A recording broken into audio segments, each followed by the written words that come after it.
So last couple episodes, I think maybe was it 2 episodes ago? I don't remember. Were we talking Android versus Apple at some point? Have we ever talked about that? Yeah, it was with Bill Gates.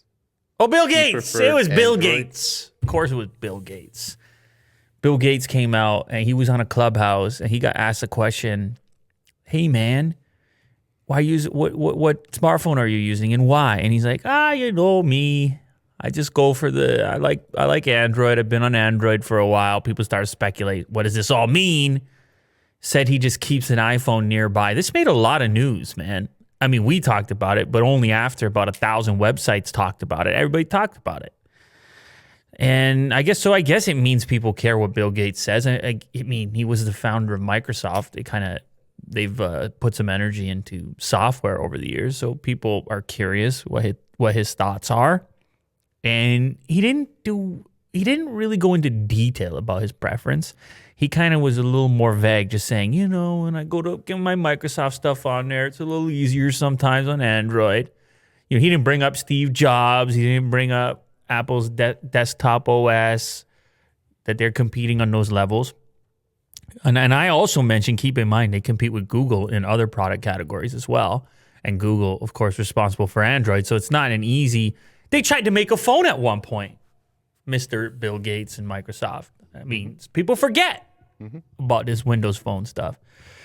Anyway, today I've got a slightly more comprehensive version. Maybe these are some of the answers that Bill would have given if he had a little bit more time, or if the question was posed in a different way.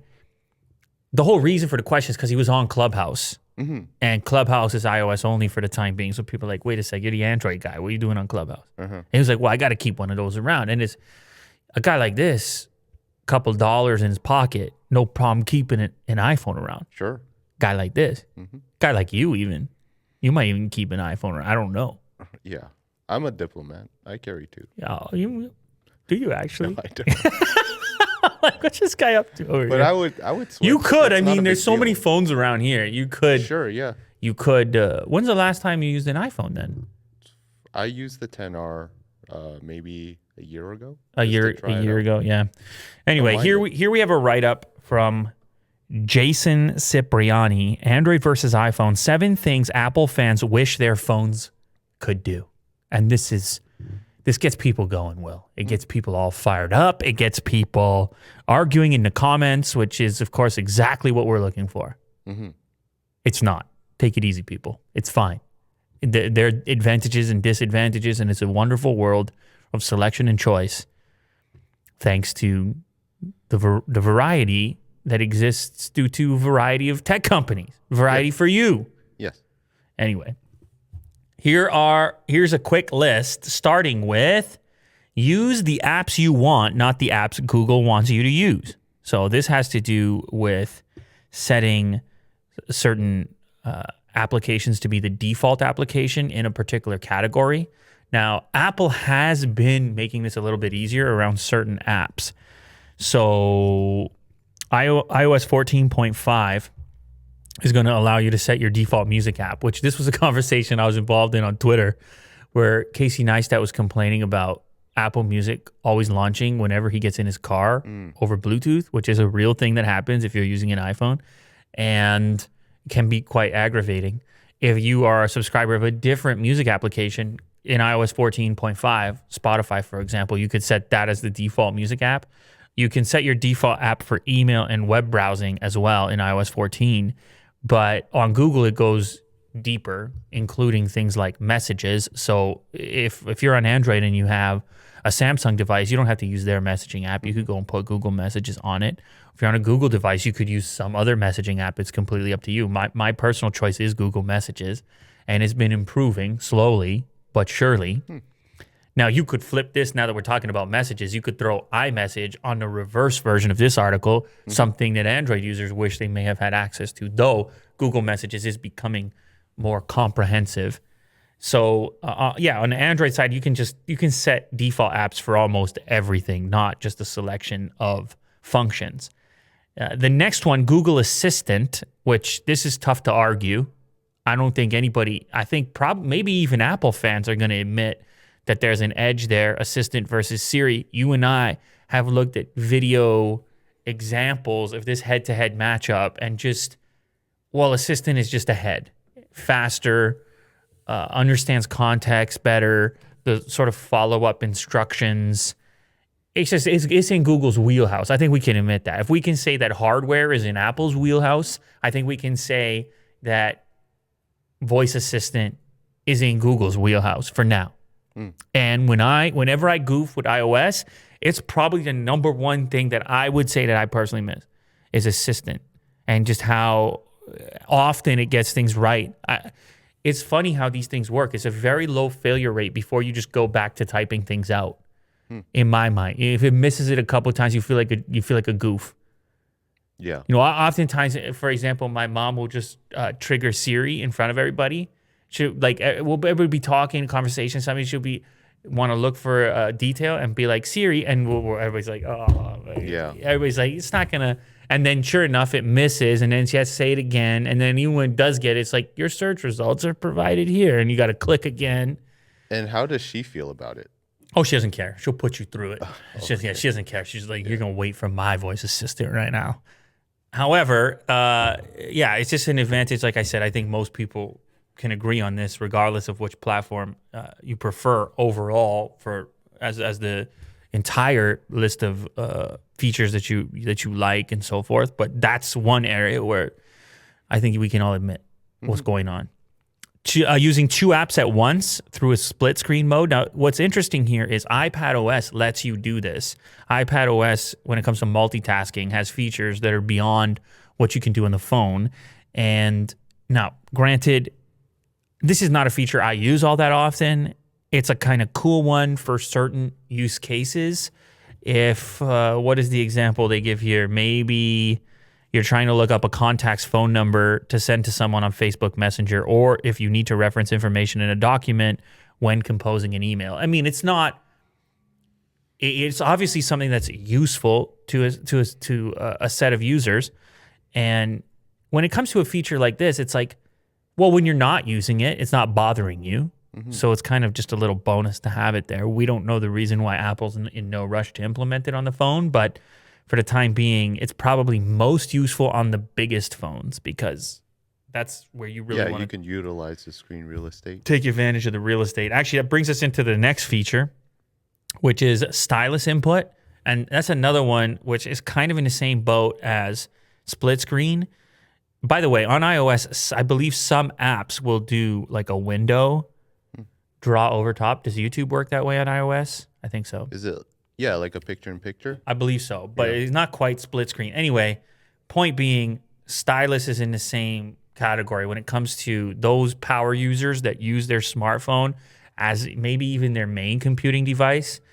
And I talked to you in the past about this. Like I've been at Samsung launch events, and I'll see all the variety of Samsung employees and things just destroying productivity on the Note series. Just I'm talking spreadsheets and I'm like, wow, man, you can, when you have a precision input like a pen, all of a sudden you start to, now this never worked out for me, right? I never reached for the pen.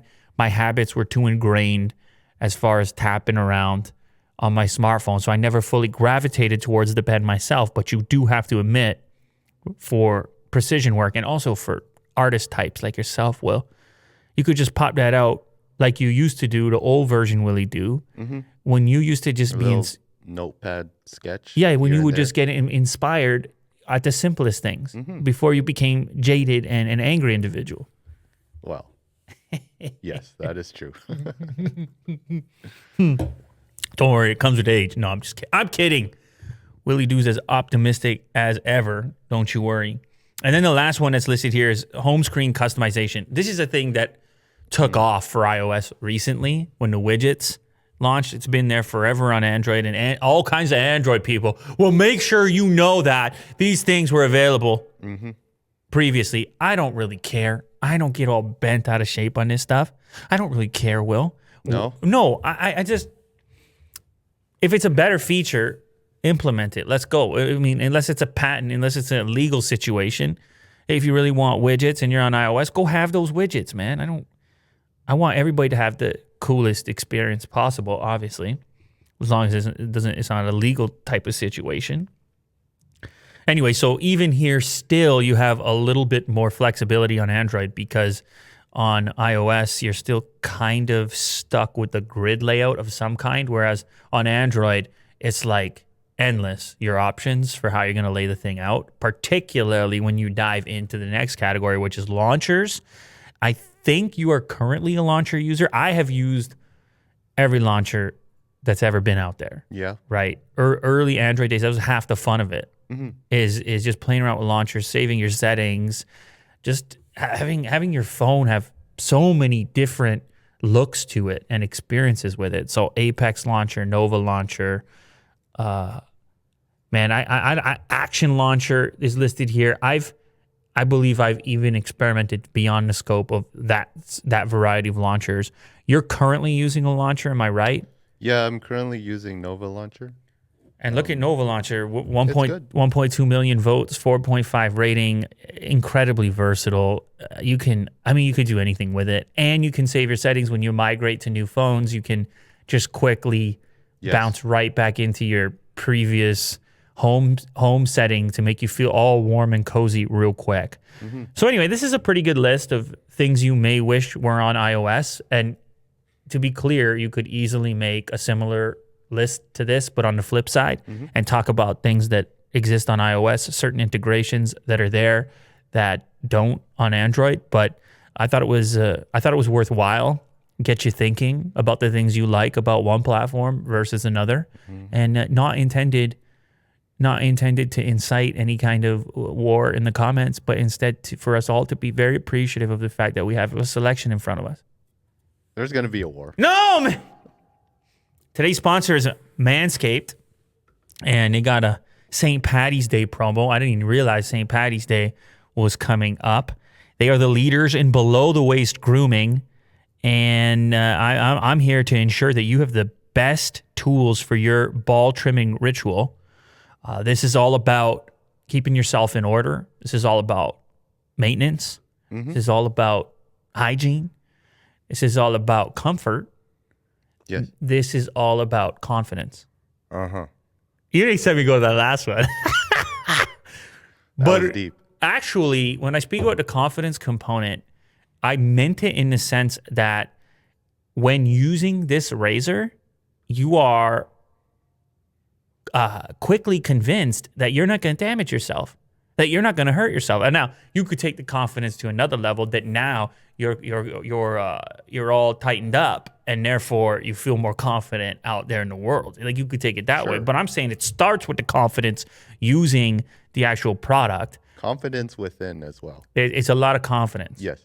Getting passed around. And the reason I mention this is because they got this ceramic blade in the Lawnmower 3.0 trimmer, which somehow the implementation over here, they figured out a way for it not to cut or irritate or whatever. It's just, and that's coming from a guy, Will, who, I mean, never mind below the belt maintenance and whatnot. I just use a lot of shavers over I've been shaving my head and my beard for 73 years. You understand? That's about right. Yeah, 70, my whole life essentially. Yeah. And so I've seen what's out there. I've tried a lot of different things, and I promise you, if you give this thing a shot, you're gonna wonder how they were able to do it. It's pretty good stuff. So there's a new package they got. Included in this new package, you get the Weed Whacker ear and nose hair trimmer, which they got to send me that because I need some help there as well. I don't think I received that one yet. It's waterproof and uses a 9,000 RPM motor-powered 360-degree rotary dual-blade system. And 79% of partners polled admitted that long nose hair is a major turnoff. 79%, Will. You got to get yourself under control as well. Yeah. See those nose hairs from here, man. 79% of partners aren't having it.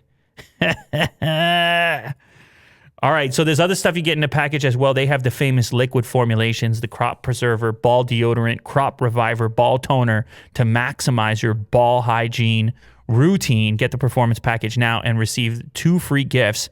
Manscaped boxers, and the Shed travel bag. You can also get 20% off of your order and free shipping because you are a fan of the Lou Later Show. All you have to do is go to manscaped.com/Lou. And I'm going to add something else to this. Every purchase at manscaped.com goes towards, a portion of every purchase goes towards contributions made to the Testicular Cancer Society to bring awareness to testicular cancer, men's health, and early cancer detection. That's a new one. I didn't know that. That's a new one right there. Yeah. So once again, it's 20% off and free shipping. All you got to do is go to manscaped.com/Lou. Do not forget the /Lou portion or you won't get your discount. I want you to get to 20% off and the free shipping. Plus, it lets them know that we sent you. Listen to this, Will. There's gold at the end of the rainbow with Manscaped. Confidence. Manscaped.com/Lou. Next up, look at his phone, all right? I want to talk about value. I want to talk about 2021. I want to talk about the smartphone marketplace. I want to talk about what you might be in for just over $400.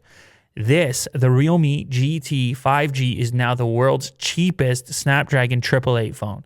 Snapdragon 888, for those that have been calling it 875 like I did one time before it was officially 888 because the 8 is lucky, Will. I don't know if you knew that. Yes. You knew that the 8 was lucky? Uh-huh. Yeah. Did you, when you bought your new house, did you make sure there was an 8 in the number? Sure. Did you actually? Tons of 8s. Did you actually? No.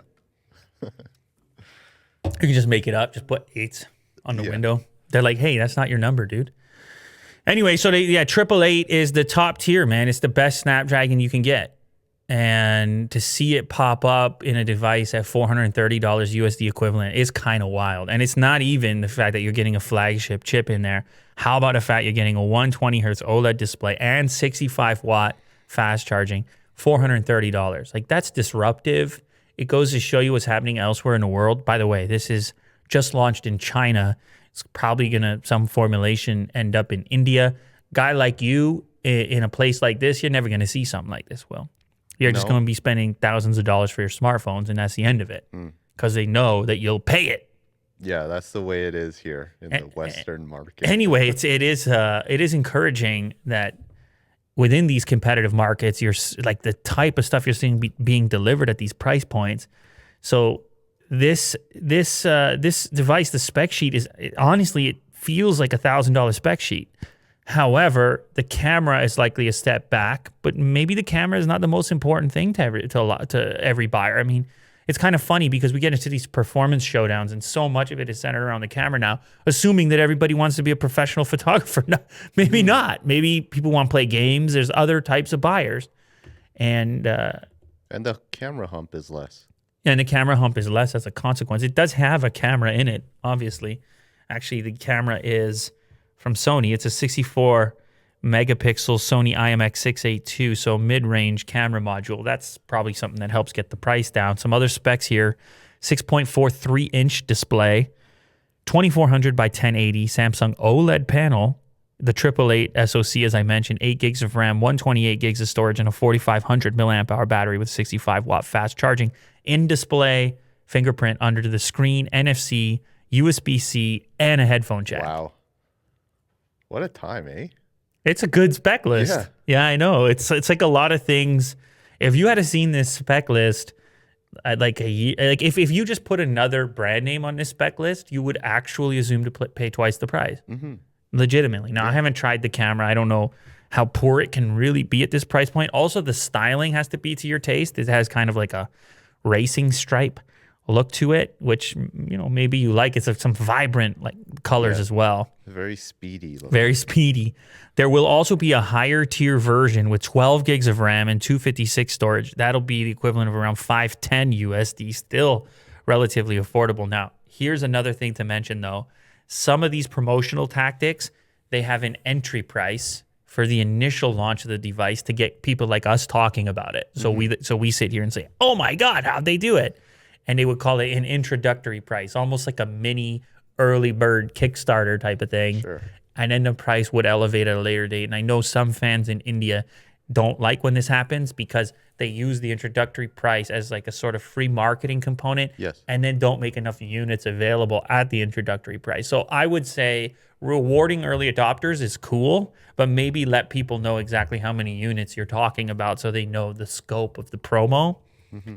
So the price of these does go up at a later date, but look, not by much, by the way. It's going to go up to $448 and $525. So you're talking about, what did I say the price was? $430. So another $18 on the list price. Not an enormous amount of money, and still pretty attractive as far as I'm concerned, especially from the outside looking in this market where that spec sheet or anything close to it costs you, well, at least a couple more dollars. Speaking of one of those companies that could sell you a more expensive phone, Samsung has teamed up with MasterCard, and it appears that MasterCard has become the cool credit card company of, 2021. Because we first talked about how they said some cool stuff about Bitcoin, right? They said some cool stuff about crypto. They said they were going to support it, actually. Samsung? Did I say Or Samsung? MasterCard. Oh, I meant MasterCard. Yeah, I may yeah. have said Samsung. This is a partnership between Samsung and MasterCard, but MasterCard has been looking at these like sort of new age ways to modernize the credit card. And I think it's important that they do so. And I'll tell you why, because who even knows if this next gen is even into the credit cards like they used to be? Who even knows if people are trying to carry this plastic? Like, I mean, you look at cash. When's the last time you used cash? It's actually been a while. Let I me can't even think of a time. Oh, I know it's been a long time. It's been so I long. have some like in my pocket, like in my wallet, but it's been there forever. It's Yes. kind of, and it seems to sit there longer and longer and longer these days. Yeah. And then even if I were to ask you the last time you swiped a physical card, because everything you're probably tapping now. Yeah. Unless they're like gift cards. But even then, they could go digital. A lot of them have. A lot of gift cards go into the applications, whether it's the Samsung Pay, Google Pay, Apple Pay. A lot of times you can put the gift cards right in there as well. So MasterCard trying to doing the right thing, looking at new ways to remain relevant and making these partnerships. So they did the crypto thing, saying they would support it, be one of the first to support it and make it easier for merchants. And then today we have this particular announcement that they're going to partner with Samsung on a biometric card with a fingerprint scanner in it. How about that for security? Cool. So for those that are very security conscious, you can see how this thing is futuristic. It has a chip system in it, and then also a fingerprint scanner inside the card itself. This is still less convenient than your phone, since your phone is always there. But if you are going to carry a card, having that extra layer of security is kind of cool. And I do know that the tap payment systems, they have a maximum amount that you can pay with them. So you may still have the card as backup for those bigger purchases that aren't online. Even that is hard for me to remember right now. Right. Making a big purchase that's not online. Whoa, weird. Yeah, it's a tough one. Cars, I guess. No, because the Tesla that I got was that You whole just bought it online in like 5 minutes. the whole thing was online actually. So Yeah. everything is changing, and MasterCard wants to be a part of it. This is one of the ways that they can hopefully do so. We have a report here that Oppo is now China's largest smartphone brand. First time ever. Oh. And that was in January 2021. It had been, as you know, Huawei forever. But Huawei, as we've talked about so many times on the show, has been, stuff has gotten tough, man. If your name is Huawei, stuff has gotten tough.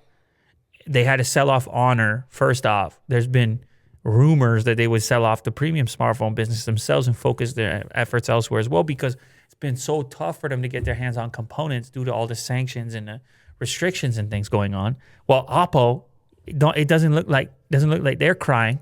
Doesn't look like they're too sad about it, because they're ready to step in, fill a void. And it's the very first time ever they've taken this spot. Oppo's market share in China stood at 21% in January 2021. Vivo comes number 2 at 20%.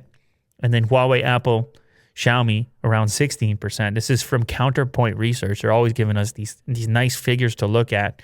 Oppo's smartphone sales grew 33% month on month and 26% year on year in January 2021. That's not insignificant as far as growth. Now, they gobbled a lot of that from from Huawei moving down. Oppo's success comes from the strong sales of the Oppo Reno 5 series, which includes the Reno 5, Reno 5 Pro, and Reno 5 Pro Plus. That's the latest generation, putting them up into first place. And was kind of crazy. And there's been a lot of conversation around the relationship between Oppo and Vivo, and then Oppo and OnePlus. And if you pile it all together, now, even if you let Vivo be on its own, but if you give Oppo the advantage of adding some of these other brands, you're actually dealing with a big timer now. I'll tell you what, Will. But because what else you have with Oppo? Don't you have Realme too, which I just mentioned earlier with the budget device, with the Snapdragon 888 from earlier in the show. Yeah. You got brands, man. Yep.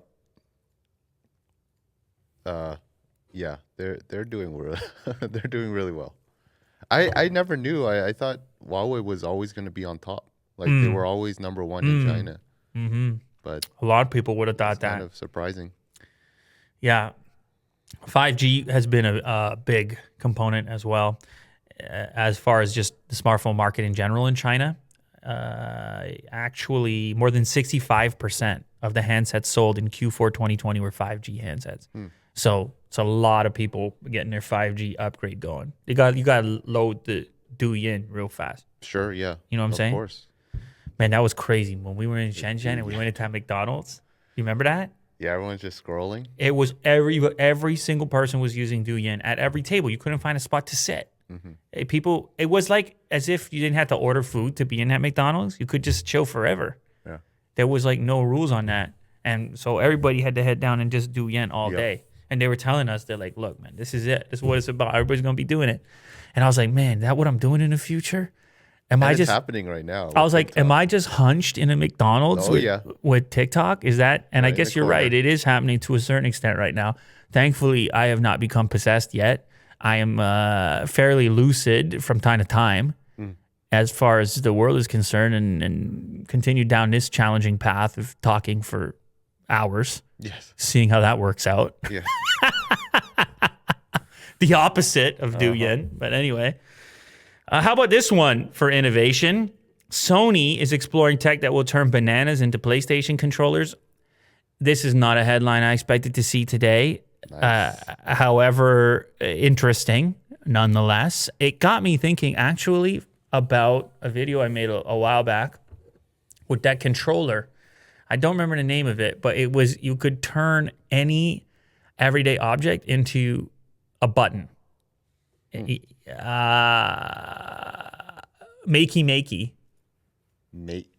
I might be wrong. Try EY. MAKEY. Try that. Yep. Title of the video, you've never seen bananas do this. And this Makey is a little controller with these metal clips on the end that would activate your material and turn it into a button. Bananas worked really well for this. I think I make a beat, actually, if you want to put some volume over here. I think I put together a quick beat.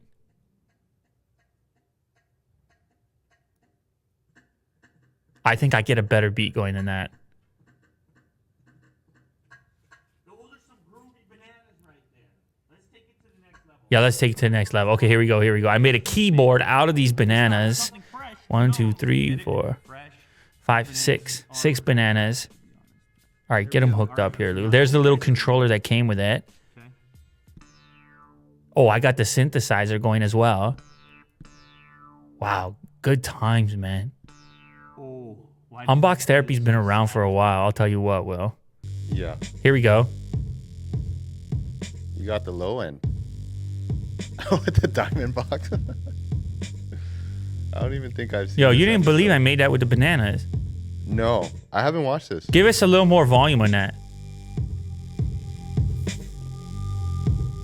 You didn't believe I put a quick beat together on the 5 bananas.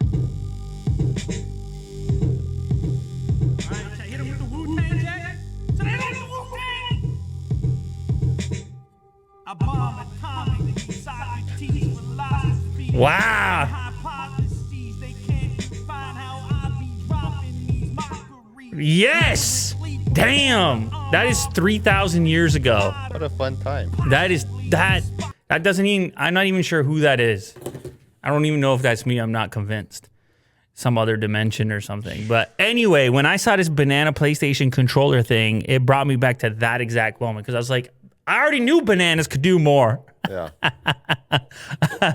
However, in the form of the PlayStation situation, it's not a similar setup. You're not going to need to wire anything up. Instead, what they're aiming to do is to have the motion capture identify the object, which could be a banana or something else, in a similar fashion to how their Move system used to work when you would have the Move controllers with light bulbs on the end. Oh, okay. And the camera would be picking everything up and tracking via those lights for a variety of games. I don't know how much that took off or didn't take off, but this is a patent. So it's one of those things, it could be like a moonshot type thing. They're like, just one day people are going to pick up any object and it can be a controller in the game. Sure. Type of thing.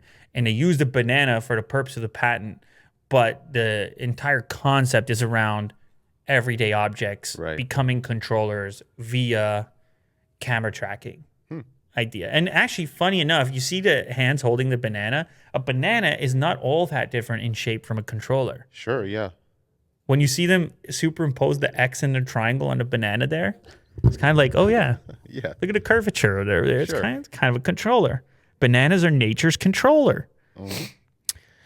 Speaking of moonshot stuff, Alphabet's X team is working on wearables, something by the codename Wolverine. And I don't know about you, but I'll probably buy any gadget with the codename Wolverine. Yeah. They don't even tell me that's it. They're just like, it's Wolverine. Are you sure you want it, sir? I'll be like, what's the price? Because if I need something called Wolverine. Anyway, this is some kind of super hearing. Now, I don't know. Wait a sec. Do Wolverines have incredible hearing? Is that where this comes from? Did Wolverine the superhero have improved hearing? Because I don't remember it being talked about. I mean, I know he's got the bones and the whatnot going on. But Well, he's always sniffing, right? damn, you know what? Maybe it's the nose. I bet you he does have enhanced hearing. He must. We're gonna go with why are they gonna go with this name if he doesn't? Look at Jackman over there. Look at Jackman on the right image. Sheesh. Yeah.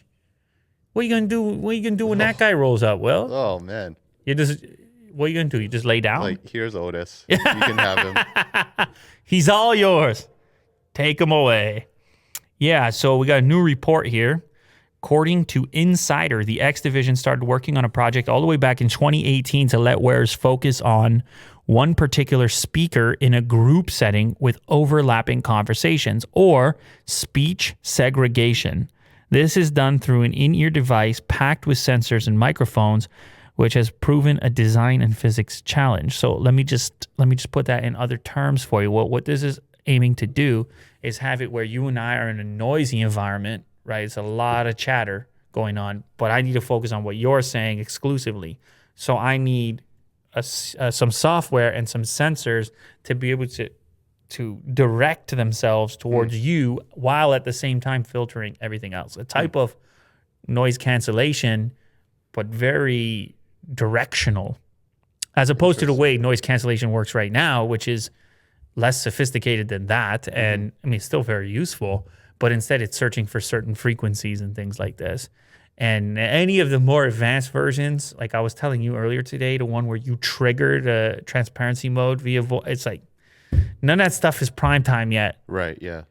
But I'm not saying I don't want noise cancellation, but this is even cooler. Like if I could just, Yeah, you're just looking around the room and then it's just focused on you just zero in. whatever you're hearing, like, what you're looking at. Dude, you could be at some sort of live performance, some sort of live lecture type of situation, a lot of chatter going on from different directions. You want to zero in and stay focused on the main thing. Yeah. Yeah, I don't know. I'm trying to picture all the scenarios where this could be cool, but there's a lot of loud environments, even in a party. But then everyone's wearing Wolverine headsets in a party, and it's pretty intense. But loud environment, focus, it's tough to come by. This is, people like to have meetings sometimes, in the coffee shop. Once we get to go back to coffee shops. Yeah. Yeah, it always seems like the case. Like, let's just meet up and then have a meeting at a coffee shop. But coffee shops more are often than not. Right? they're way louder than you think. Yeah. A coffee shop is a lot of clanking, and it's just a lot of man, that chatter, it builds up. Those decibels, they build up as you add to it. And so this sounds like a cool technology. And who doesn't want superhuman hearing?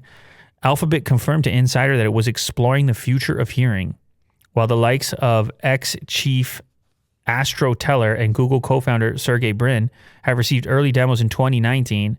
However, like other early-stage experimentation, the Wolverine wearable could be killed by Alphabet X if a viable business path does not emerge. So that's another thing they're working on. Very cool code name. Wouldn't that be fun just to come up with code names for these projects? Yeah. You're like, I got it. Wolverine. They're like, perfect.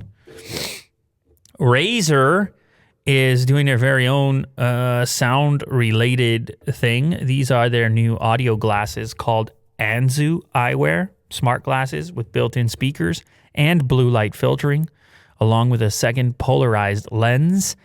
It's one of these things, your ears remain free, but you're still listening to your content. What do you think? Well, you're just very upset right now. I've never seen you like this. No, I've been talking to Razer. I want to try them out. Oh, okay. I misread you there.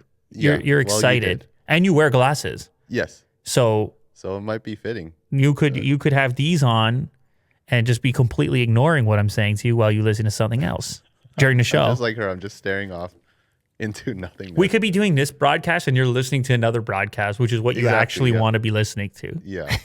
Anyway, they teamed up with a lens company. They're not the first to do this, by the way. Bose has done audio glasses. Amazon is selling its second generation of Echo frames. Anyway, there's a bunch that are out there. These ones are going to be available, or are available now, for around $200. The small size weighs 43 grams and the large one weighs 48 grams. The glasses include 35% blue light filtering, so that's supposed to be useful for computer work, staring at a computer screen all day. Comes with a lot of blue light in there. They're IPX water resistant, IPX4, so they'll be splash proof if you do want to go for a jog or something like that. 5 hours battery life, and additional polarized lenses are $30. But who did they team up with for lenses? I remember reading it. Was it in this article or the other one? It was some company. Oh, there we go. Lensable. So Razer partnered with Lensable for prescription lenses. You can get them from other sites if you want to, and it will fit them with prescription lenses. And Lensable is offering a 15% discount if you buy these Anzu glasses. So you could actually get them, Will, with your prescription in there. Nice. And yeah, I mean, we don't need it for the purpose of the video. Actually, that would probably complicate things. But let's say we really end up liking them. You hit up Lensable and throw your frames in there. Sure. What kind of prescription are we working with? What do you got going on there? I don't want to say. No? It's pretty bad. Is it really? Yeah. It's like a lot of magnification going on? Yeah. I'll just leave it at that then. I got the contact lenses, but mostly it's the shape of my eyeballs is the problem. Oh, okay. It's not a ton of magnification. It's mostly fixing it's distortion. I got like they sort of like the shape of a football in there. You got football? Probably because I'm squint, I feel like I wrecked them over the years. I mean, I don't know if there's any science behind it. They turned into a football? That's right. Oh, okay. Couple of footballs over here. They still work. I'll take it. I still score goals in the men's league, all right? Oh, okay. So you better stop it over there, Will. That's right. I got no problem seeing top corner. All right, that's a hockey thing. All right. Take it easy over there. All right. Elgato, speaking of gaming companies, somehow we missed this when we talked about all the new products they're launching. They're just booming right now, man. They love this whole streaming thing. You ever heard of it, this whole streaming thing? No, not at all. It's all new to me. They're loving it. And we missed this one product that they also announced alongside those sound panels and that light strip. How about a green screen mouse mat or mouse pad? This is the simplest, most genius product. Is it not? I'm sure this already existed. Like there's probably some generic thing on Amazon or AliExpress, but just for them to officially do it and you can see how it plays out in the software. This lets you either showcase, play the video actually. It's the best, quickest demonstration. So you roll out the green mouse mat. Mouse and keyboard are on there. If you're a competitive gamer type, look at that. No mouse pad. You're just in the game. Nice. How slick is that? In the bottom corner, it gets rid of all the green, and then you have the overhead camera, which in this case is looking at either your controller or keyboard and mouse, or in this case, the guy's got a magic card, and it feels really immersive. Yes. Because it's right in the thing. Now, Obviously, for our purpose, it could be an unboxing video or something like that. I don't know how many unboxing videos streamers do, but you can just imagine all the uses for something like this for a top-down camera and giving it a little extra flair to it. Yeah, it's a great idea. Now, this one you seem happy about. Yeah. You're okay with it, but they're going to charge you money for it, Will. It's going to cost you $30, but it is extra large, 37 by 15.7 by 0.1 inches thick. Okay. Is that okay with you? Yeah. I don't mind having a green mouse pad. It's not, like, aesthetically, it's not too bad. For $30? Sure. You're happy about it? Yeah. All right, you just endorsed it. Yeah. I don't know if you noticed that the tech stocks are down a little bit. I found this article here on Market Watch telling people to buy the dip. Well, they're not. I think it's a quote from an analyst here. But Apple, Microsoft, a lot of struggling tech stocks. Few look to have bounced back since we have the live ticker within the article here. I can see that Microsoft is up a little bit, Facebook and Amazon. However, Apple is still in the red. A couple of others. Zoom has been down. Actually, it looks like the market's bouncing back a little bit today. Anyway, some analysts are saying now's the time. It's not going to stay like this. Amazon's down. See, are those figures current? Okay, maybe mine needs a refresh. Yeah, Facebook down a little bit. No, you don't. Oh, maybe you need a refresh. Who needs a refresh? That's what I want to know. Uh-oh. You just got kicked off Market Watch with your refresh. Look like you did. Because you hit your article limit. Anyway, no. It's okay. I mean, for the purpose of there's some green going on. For the purpose of the article, the important part is that a lot of the market was down, and any business viewer, stock market viewer here already knows this.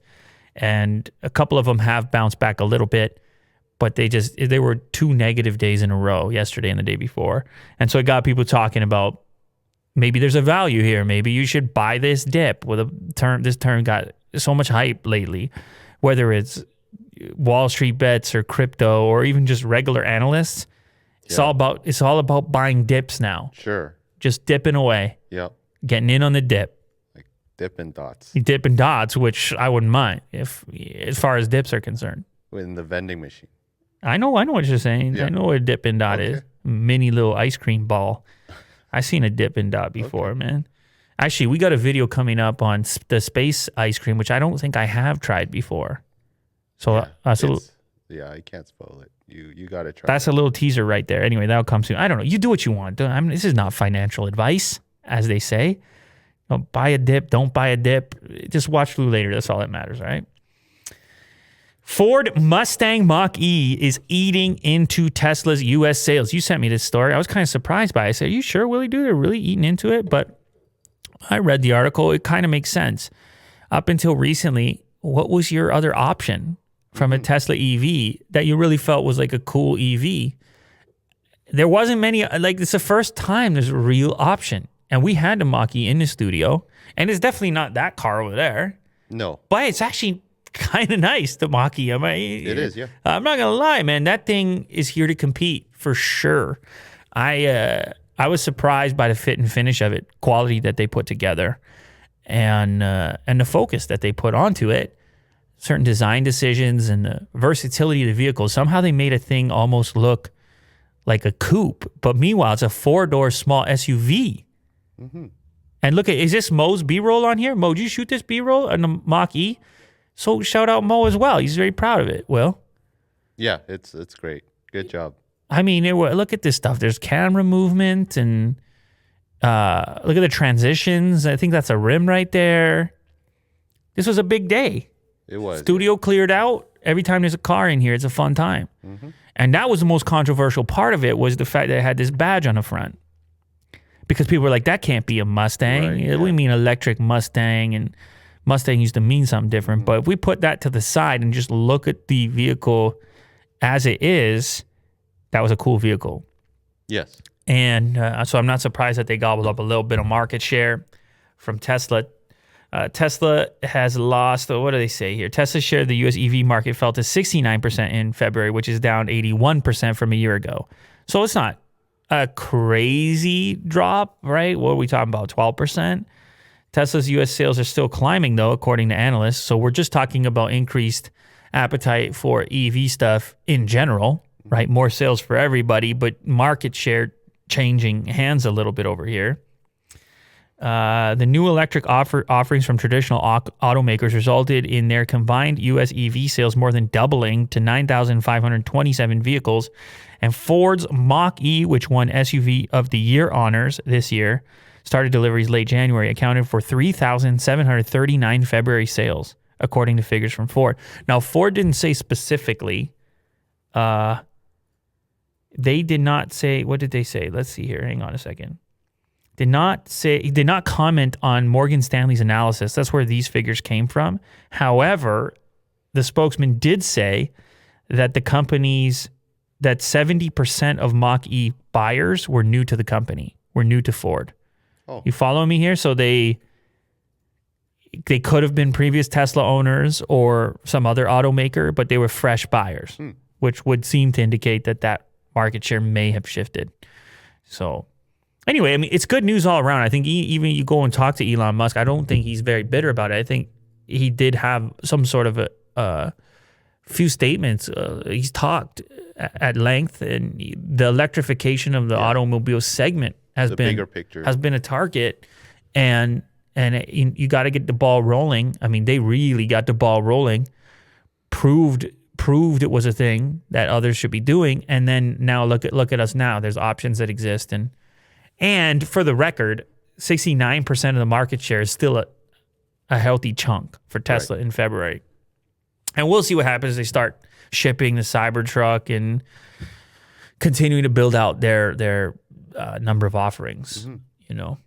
Oh, and this one really surprised me. This is another one you sent over. Honda becomes the first company, speaking of competition for Tesla, Honda becomes the first production car with level 3 self-driving tech. Another area that was sort of popularized by Tesla, and somehow Honda beats all other automakers to the punch for what they call level 3. They have these levels in place.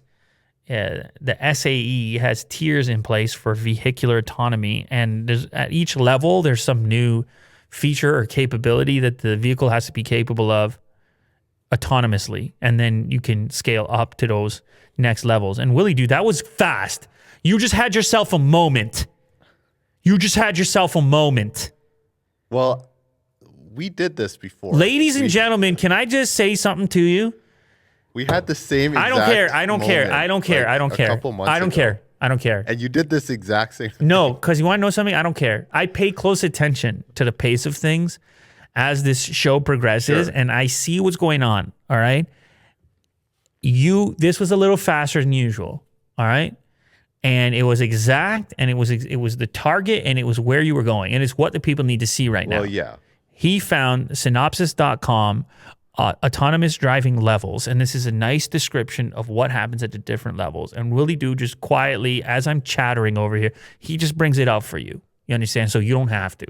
So you get to sit back and relax, and you can feel confident in the fact that Willie Doo is going to guide you along. He's going to hold your hand so that you can watch this show. He can autonomously drive this show for you. Sure. Well, the visual people on YouTube, not the audio. The visual people.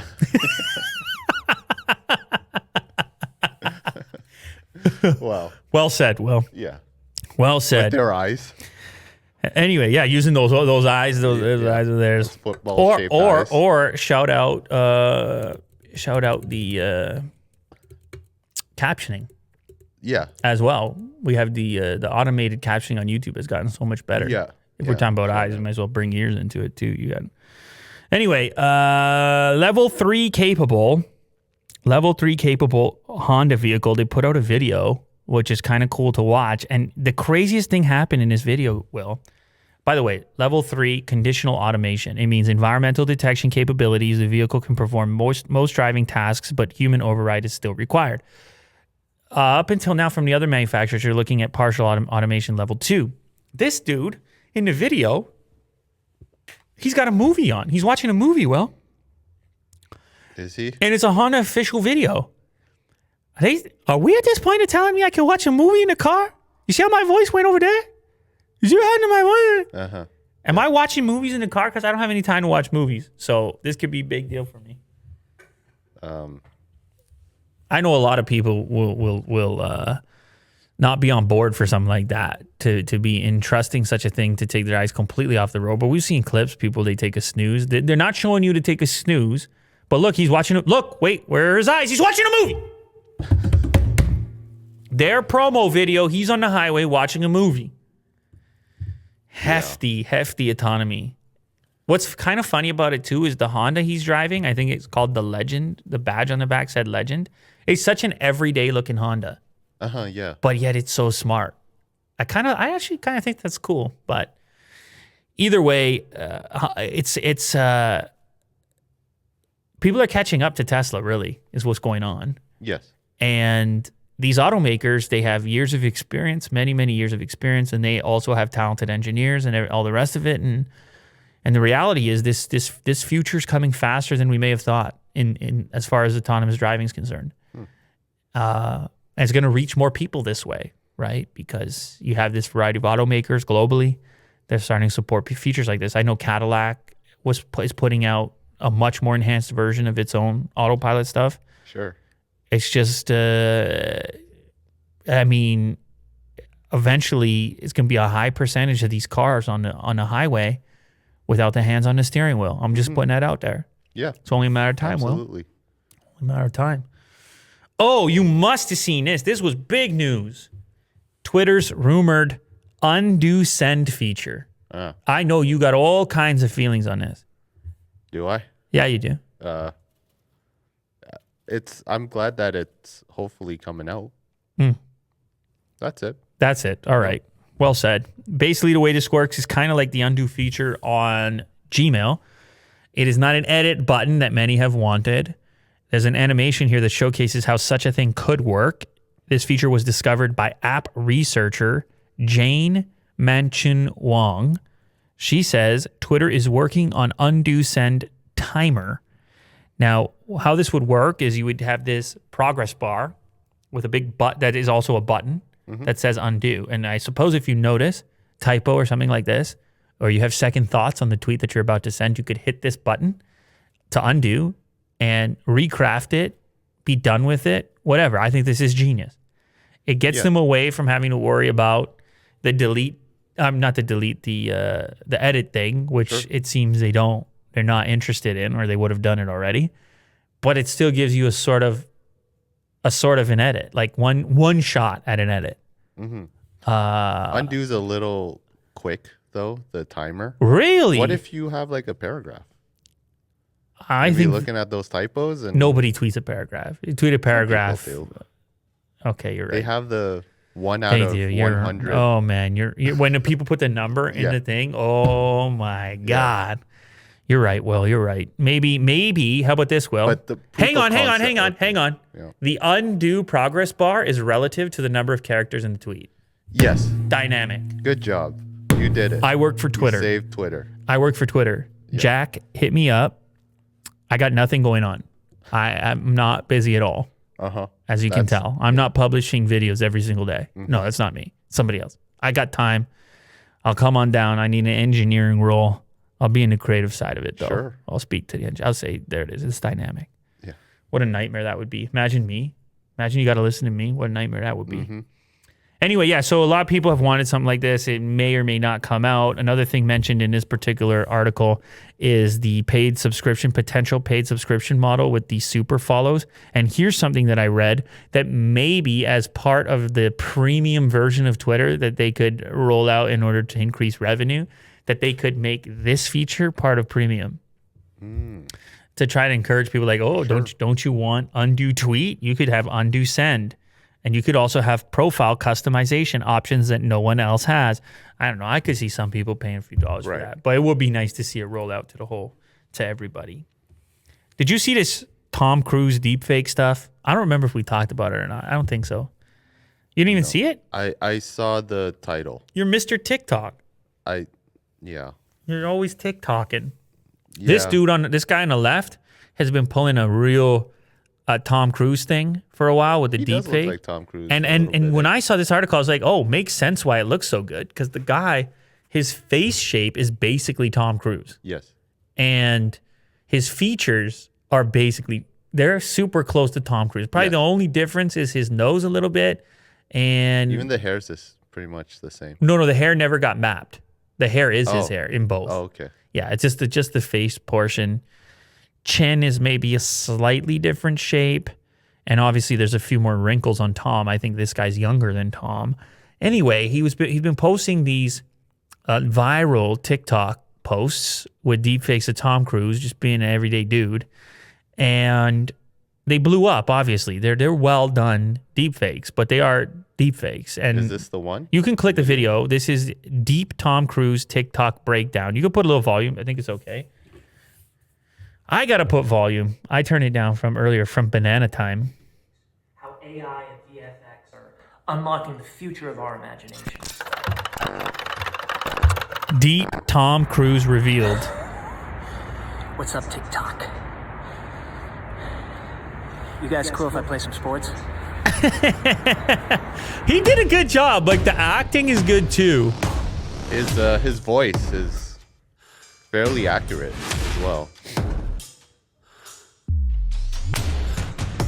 But the main takeaway here, the important part of this is, as amazing as this looks, he wanted to make it clear in this particular interview that it's not a one-click thing. He went in and fine-tuned these. He spent weeks on these things, Will. Sure. And so there's a lot of people saying, well, what is the future going to hold, because this deepfake stuff is so easy? He's saying, no, it's really not that easy. It's an art to it, just like Photoshop or something else. And there's a level. There's levels to it as far as sophistication is concerned. And in order for him to get these results, it took a lot more input than most people would have thought. And he's also, this guy is a Belgian VFX specialist to begin with. Oh, okay. He's not just, so he knows his stuff. He's not just a regular TikTok user or an average TikTok user. He says you can't do it by just pressing a button. It's important. It's a message I want to tell people. Each clip took weeks of work, he says, using the open source Deepface Lab algorithm as well as established video editing tools. By combining traditional CGI and VFX with deepfakes, it makes it better. I make sure you don't see any of the glitches. So it's not just the deepfake, algorithm? It's not just the Deepface Lab algorithm. It's also traditional VFX techniques.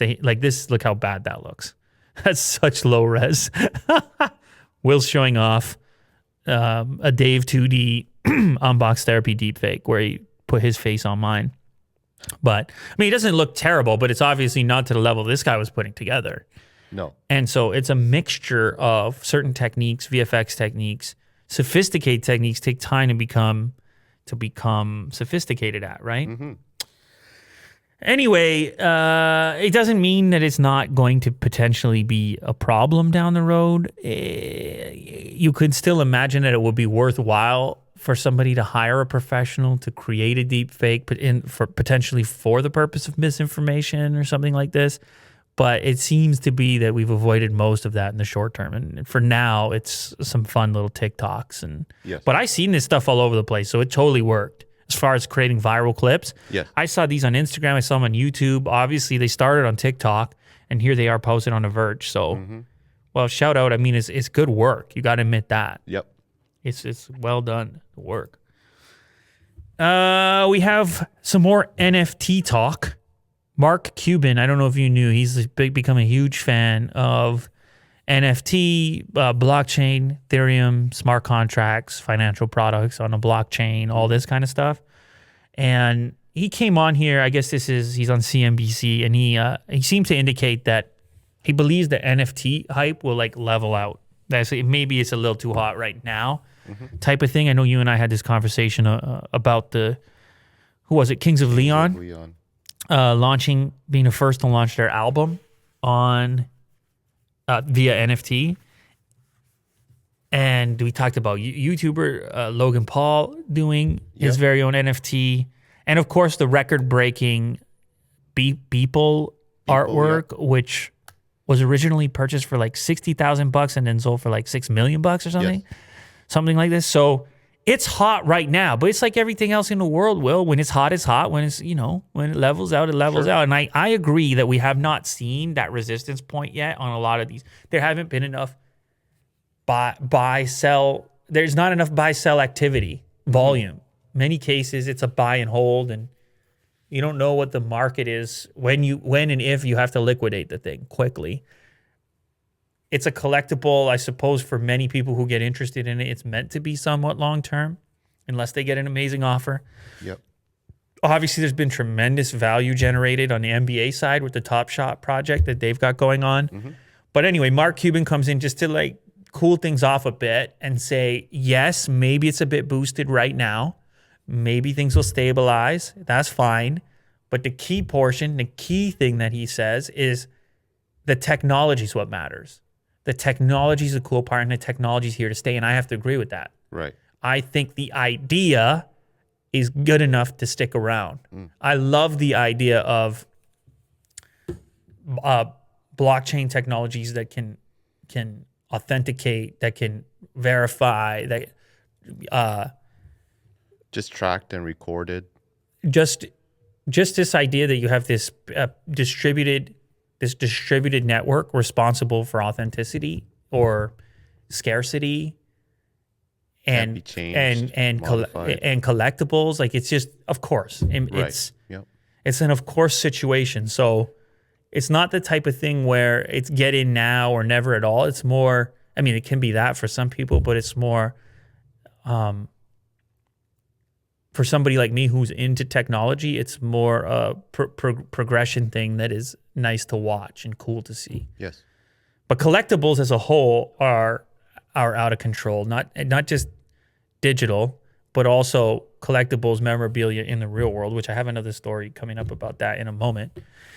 But first, how about this? Japan used a supercomputer to figure out if there was any reason to wear double masks, like 2 surgical masks or 2 cloth masks, or instead of 1.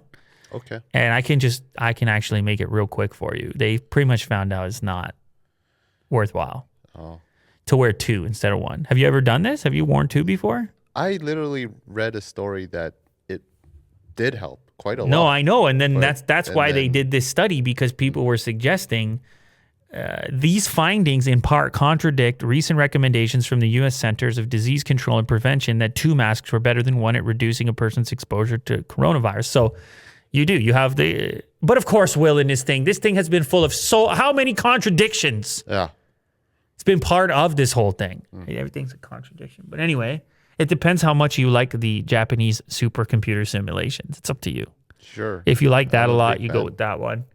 What they found is the flow of virus particles through either 1 mask or 2 masks, if they were your typical non-woven material mask, was not a huge difference. 85% effectiveness in blocking particles with a single surgical mask when worn tightly around the nose and face. Adding a polyurethane mask on top boosted the effectiveness to just 89%. So relatively statistically insignificant, relatively. Wearing 2 non-woven masks isn't useful because then the air resistance builds up and causes leakage around the edges. So if there's too much mask material, then what can happen? You have too much pressure on the inside. When you exhale, it just goes this way instead. So it's all about the right fit, the right materials. They say the performance of double masking simply does not add up. That's the researchers led by Makoto Subakura. In general, professional-grade N95 masks were the best in protecting against infection, followed then by non-woven masks, then cloth masks, and finally polyurethane types, the study showed. So whatever, contradictions, you decide for yourself what you want to do. We already knew those N95s were the real deal, but I guess reach for what you got. Do as you please. Drake put out new music. I think he put out at midnight last night. Am I right about this? Around there. It was some unusual hour. It didn't seem to affect the popularity of said music because, well, we should do an update right now. At the time I looked on trending, he was currently occupying position 1, 3, and 4. And it looks to still be the case with Bruno Mars in between the different. Let's see if he also has, so he has 1, 3, and 4, beating out the 2021 NBA All-Star Draft, beating out Justin Bieber's upload from 14 hours ago, beating out Lil Baby from 1 day ago. I mean, we can't be surprised. Obviously, Drake is big time, very popular artist, arguably the most or close to the most as far as right now is concerned, and hasn't done new music in a while. So people were rightfully interested in what he might be up to. He launched one music video out of the 3. The other 2 are just audio uploads. They launched on all platforms.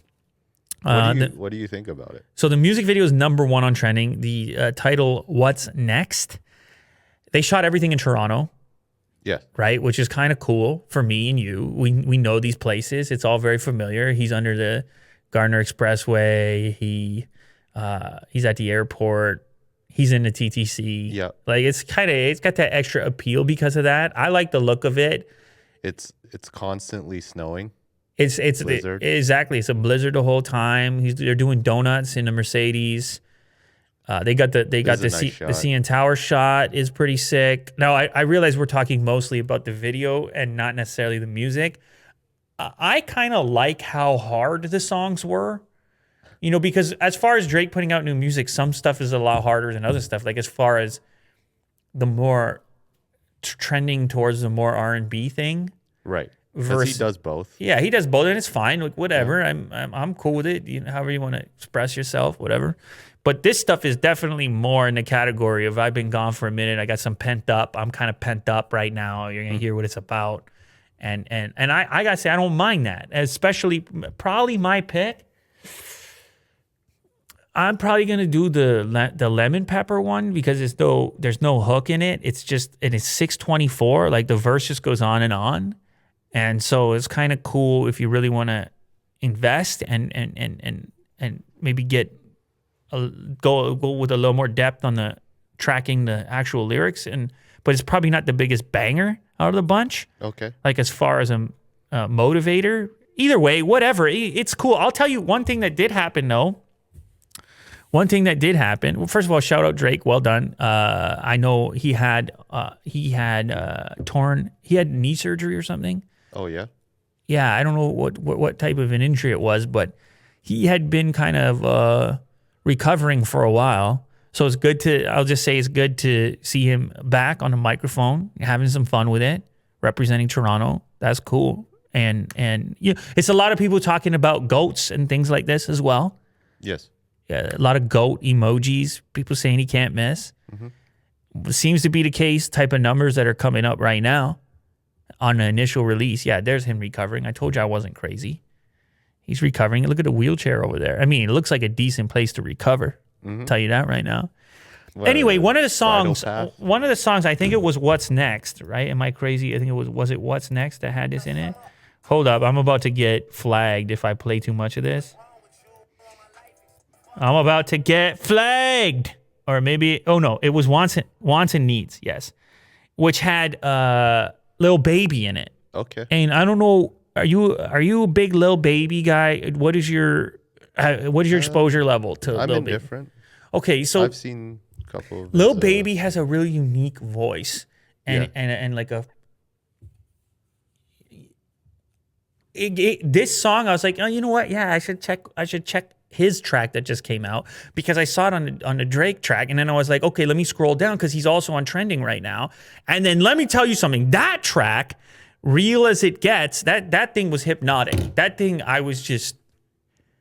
track is hypnotic. The flow on it and it's crazy. We're reviewing. What are we doing right now? We're talking about the trending page and hip hop. I think it's fine, but Real As It Gets, it's a unique delivery, and it's a unique delivery in association with the beat. There's a lot of ticky-tacky stuff going on, which for me is exciting to my ears. Perks you right up? I may have been perked. Is that because it's associated with his voice that you were talking about? Well, it's a voice and a flow. He's got a very distinctive voice. There's a few rappers like that. Like I think one of the reasons that Drake has had so much success and his stuff just hits is part of it is the tone of his voice and how it interacts with other frequencies. Like within hip hop, he's got a kind of somewhat higher pitched voice. It cuts through a bass line or something. It just cuts, like it severs straight through it. It doesn't compete with frequencies in those lower ranges. Right. So it becomes you can follow it, you can track it inside the mix in a different way. Lil Baby's something different. It's just, you don't hear too many voices like that. Mm-hmm. And then there's a unique flow to it as well. But anyway, we're getting out of control on this topic. Shout out Lil Baby and Drake. Shout out Lil Baby and Drake doing work. It's not easy in COVID, shooting music videos, recovering from injuries, all this kind of stuff. But I think both of them are getting GOAT emojis right now. Speaking of GOAT emojis, I don't think there's really any debate in football, is there, as far as Tom Brady's concerned? Is he the GOAT emoji? I believe so. Mm-hmm. Anyway, it's enough championships. I don't know if there is a GOAT argument. I don't even know who people are putting in it, to be quite honest with you, but I'm not a huge football guy, so bear with me on that. Either way, he just set a record himself. Well, not himself, but one of his cards, a rookie card, just set the record for the most valuable football card. This brings me back to the NFT talk, collectible talk, COVID talk. Somehow, collectibles out of control. Yeah. People want to collect things right now. Uh-huh. They're just into it, and people are into investing right now. People have been spending time at home, and it's interesting the things people are doing for entertainment. So this particular card was purchased for $1.32 million, which smashed the previous record, which is only around $500,000. Like, smashed it, dude. Almost 3 times the value for this particular card. I'll tell you a little bit more about this card, by the way. It is a playoff contenders championship ticket rookie card, 2000. And you know how they have to do the ranking on the quality of the card, the condition of the card? This is a card with an autograph on it. So there's two separate evaluations that take place. First, the condition of the card, then the condition of the autograph. So in the case of this card, the card itself is an 8 out of 10 for quality. 8 is high, by the way. I know it seems crazy. You're like, how did dock it 2 points? It looks perfect. No, but it's the level of scrutiny they analyze such a thing. And the signature is a 10. They got a perfect signature on it. So these are part of the reasons you get to this record-breaking value. However, this actual record may be short-lived because there's another auction for the exact same card, which is listed at Leland's auction house right now, and it's graded an 8.5 with a signature at a 9. So we'll see. We'll see if it gets beat or not. Either way, like I said, the collectible thing is out of control. The person who bought it had lived in Boston for 10 years, huge Brady fan, and loved collecting cards since he's a kid. He says, given Brady's uncontested status as GOAT, greatest of all time in football, this card is an important piece of sports history and of any collection. I mean, you got to kind of agree with that. Yeah. When you're talking about GOAT status. And there's a lot of people with money that are Tom Brady fans. So who knows as far as the investment's concerned. You sent this one over to me. This one kind of surprised me. So if you've been watching sports, then you realize that to a certain extent, some stadiums are allowing people back into the stadium itself. Mm-hmm. But in really limited numbers, like a few thousand people to come watch a professional sports game. Hockey is one of those sports. Pittsburgh is one of those places. And there was a picture shared on social media of Pittsburgh Penguins fans, and actually it was a doctored photo. So here's what happened. A photo was taken of fans in a crowd, which was then used on social media to talk about fans coming back. It was like a sentimental post, actually. They were talking about how it's great to have, I'll just give you, we're grateful for the loyalty that our fans showed during this difficult time. We feel like we have some of the most loyal fans in sports. They have been so supportive of our players over the years. I know our players are appreciative of that.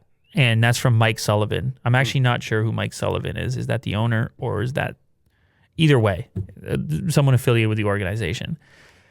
The problem is some people found the original Getty image that prior to the social media post and what they noticed is that there was some Photoshop work done on the social media post to put a mask on some people in the crowd that weren't wearing theirs. And so, of course, it caused a controversy. You try to Photoshop a mask on people, they didn't have the mask. This one is really weird because they said they reprimanded the person that did it who thought that they should do it. The person thought they would just send the right signal to wear a mask and not show to people not wearing the mask. But by Photoshopping it, they made it a bit squirrely in that it's like it's not reality anymore. You're sharing a picture that is meant to be realistic, and you're kind of implying that it's realistic, but it didn't actually happen. So it's, it's a tough So the people in question is the two people that's highlighted? So they had masks. Yeah, you're right. There's these two people in the image. They had masks, but they were wearing them down on a chin. Oh, they didn't have them on at the moment. And if you look at the Photoshopped image, you'll see that they just Photoshopped a mask on top of their face completely. Now, what kind of sucks for me is they have drinks. I see the girl over there has a beer. Obviously, the mask is coming down here and there to drink the beer. So,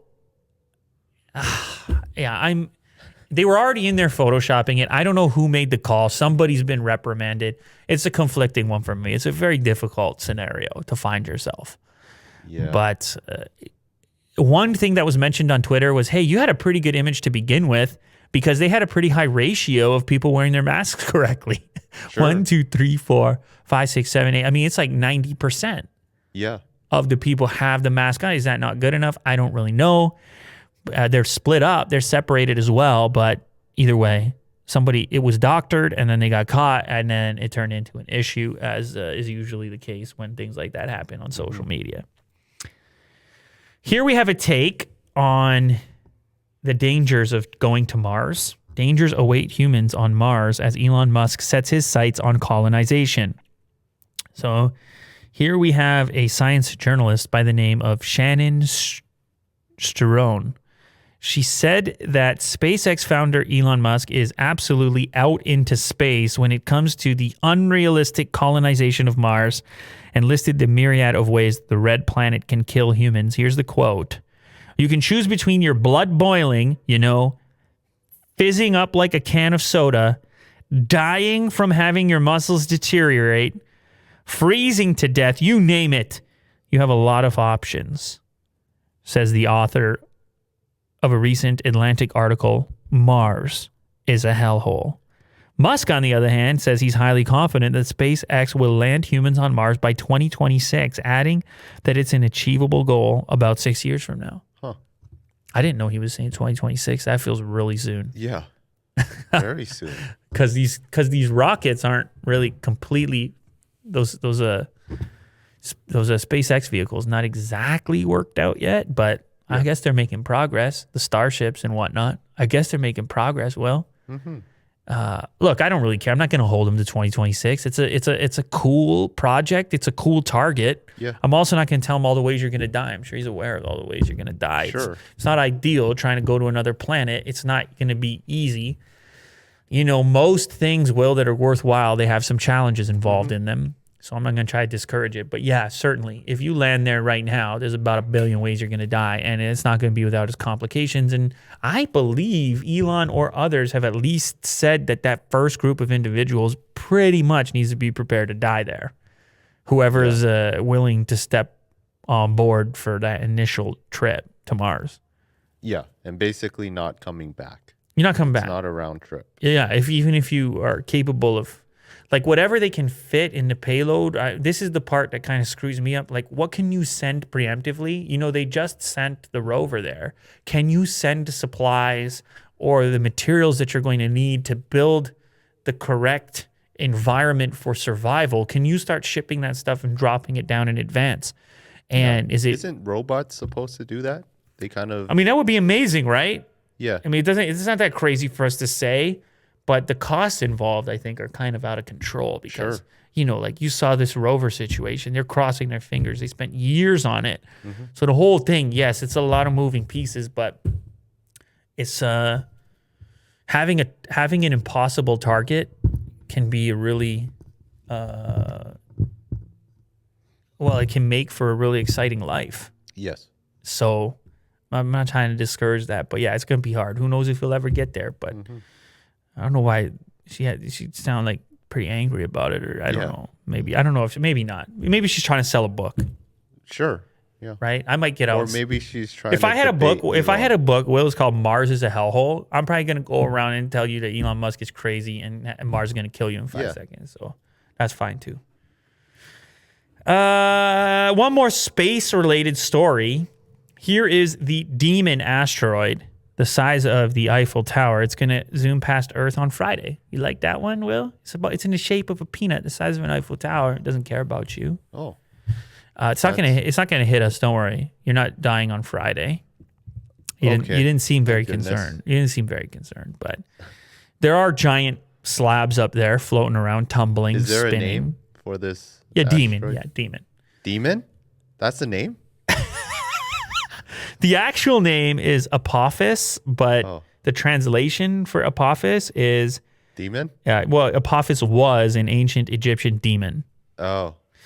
It was first spotted in 2004. It will not pose a danger to Earth during this week's flyby. However, they're treating it as a trial run because it will come a lot closer in 2029. Oh, it's just that's close. Floating around, spinning around, waiting for the right time. So as far as this week is concerned, it will travel past the planet at more than 40 times the distance from the Earth to the moon. But scientists are using this week as a dress rehearsal for the asteroid's next pass, April 13th, 2029. Apophis will get as close to Earth as some of the highest orbit satellites. So it'll be at satellite level. Wow. And at that point, when it's that close, then it's possible that the gravitational forces of Earth may alter its course ever so slightly. So come talk to me in 2029. Well, you'll probably be all right still. But it's all over at some point. So. Oh, yeah. All right, here's the last one. I don't know. Did you send this to me? When I clicked on this, you heard me looking at it over there, and you were like, oh, are you looking at that one? I don't know how I feel about this. This is just prime COVID content. It came via TikTok. It's a person who lives in New York who found a draft in their apartment in their bedroom, and then was trying to pinpoint the location of it, and did so in a series of TikToks.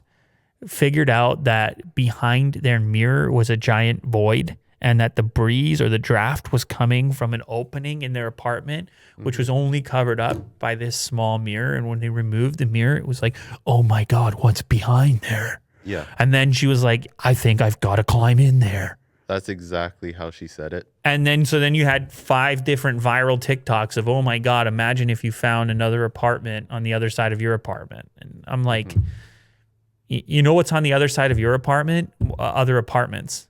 Yeah, it's not like a magical fairyland.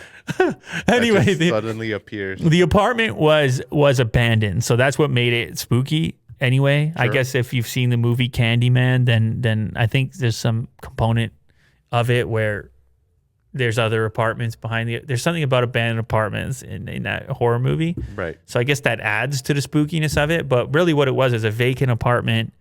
I don't know if it had a window open or if it just didn't have heat turned on, so it was cold.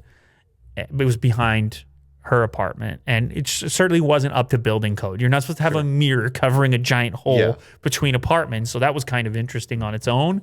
But yeah, it's funny, man. It's funny the stuff that takes off in COVID times. It's a lot of people spending a lot of time trapped in their apartments. So they need like in the formats that they're addicted to, like TikTok, you need the horror movie to be happening in the format in something you can relate to. You're like, I'm in this apartment. What's going on behind my mirror? And you know how many people saw the thing and then they tweaked their mirror a little bit? Yeah. They're like, nah, my mirror's fine. You know, so it's just perfect sign of the times type of viral clip. So shout out to, who's the TikTok user? Samantha Hart-So, who rocked TikTok with the disturbing discovery. Even putting the parts, like part 1, part 2, just made it so much more mysterious. Anyway, it's legit viral stuff. Clip 1, part 1, 700,000 hearts on it. 43,000 shares, 4,000 comments. Seriously, never would I have expected to find this, and I documented all of it. Hashtag mystery, hashtag NYC. And then I guess the song she was using is that Oh No song. Oh No song, which Yeah. It was funny at one point, and then just downhill from there.